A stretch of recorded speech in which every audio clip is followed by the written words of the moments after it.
তাই যেই সাধনা আমার করা দরকার, আমাদের যা কিছু ইশারা দেওয়া হয়েছে, ইশারাতুন নাস, ইবারাতুন নাস, দালালাতুন নাস, যে সমস্ত কোরআন শরীফের আয়াত 4 প্রকার ইশারা দেওয়া হয়েছে ঘটনাবলী বইলা, যেসব ইশারা দেওয়া হয়েছে প্রত্যক্ষ ভাবে, যেসব ইশারা দেওয়া হয়েছে পরোক্ষ ভাবে গল্পের মধ্যে দিয়ে, ইতিহাসের মধ্যে দিয়ে, আল্লাহ জানাইছে রাসূলুল্লাহ, এর থেকে আমাদের শিক্ষা নিতে হবে।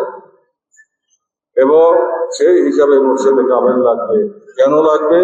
কারণ ওই জ্যোতি, ওই কোরআন শরীফের ভিতরে যা কিছু বিধৃত রয়েছে এবং হাদিসে পাকে যা কিছু বিধৃত রয়েছে, যেই রাসূল খাসলত সিরাজ মুনিরা খুলুকে লাজিম, সেই খাসলত আপন পীরের ভিতরে এসে পড়ে, পূর্ণরূপে পড়ছে খাজা বাবার ভিতরে। তিনি পূর্ণ চার রাসূল মহব্বতের আরশির পূর্ণ চার, সেখানে দয়াল নবীর ভাষিত পূর্ণরূপে এখান থেকে এই পশ্চিম দিকে যাবে সত্যের বিজয় অনুসার। কিভাবে যাবে?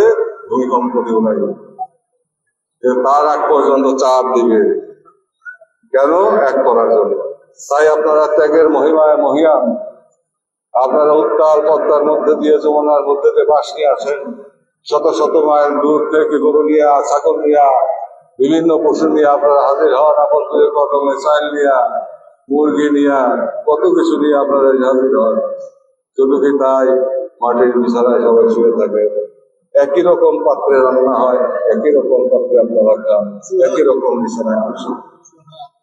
এই ঐক্য যখন মুসলমানদের মধ্যে ফিরে আসবে, খাদ্য চরিত্র, খাদ্য গ্রহণ চরিত্র, বস্ত্র পরিধান চরিত্র এবং সাম্য ঐক্য ভ্রাতৃত্ব তখন ফিরে আসবে। এক বাবার আধ্যাত্মিক পিতার চরণে বসে আমরা সেই পথে, আমরা একই পথে জানা, একই রকম বাবার সন্তানরা, ছেলেরা, মেয়েরা, পর্দারা সবাই খাইতেছেন এবং খাবো। উৎকৃষ্ট খাদ্য সবাই খাবে, যে যা খাবে একভাবে খাবে। খাওয়া একরকম হইতে হবে, পোশাক একরকম হইতে হবে। বৈষম্য আল্লাহ পছন্দ করেন না। ধনী দরিদ্র ইসলামে নাই। ইসলামে হইতেছে সাম্য, প্রেম, প্রীতি, ভালোবাসার কথা। আর আল্লাহ তাআলা কোরআন শরীফে ইরশাদ করেন যে আমি হে মুমিনগণ, তোমরা আল্লাহর রজ্জুকে শক্ত করে দাও, বিশ্বাসী করো, আল্লাহর রজ্জুকে শক্ত করে দাও এবং পরস্পর থেকে বিচ্ছিন্ন হলো না। আমরা কিন্তু মানি পারে না। আমরা নামাজ পড়ি, রোজা রাখি, হজ করি, যাকাত দিই, কলেমা বিশ্বাসী, কিন্তু আমাদের ভিতরে ফাটল সৃষ্টি হয়েছে। এত দূরত্ব তৈরি হয়েছে, যে দূরত্ব এখন আমরা মুসলমানকে মারি, মুসলমানকে কাঁধে কথা বিনা কারণে, এটা মুসলমানদের আখলাক নয়, হওয়া উচিত নয়। সামনে যাবে প্রেম, পিছনে থাকবে ক্ষমা। সামনে যাবে মহব্বত, পিছনে যাবে ক্ষমা। মহব্বত মানে সবকিছুই, খাদ্য, বস্ত্র, আশ্রয়, চিকিৎসা, বাসস্থান, সব কিছু।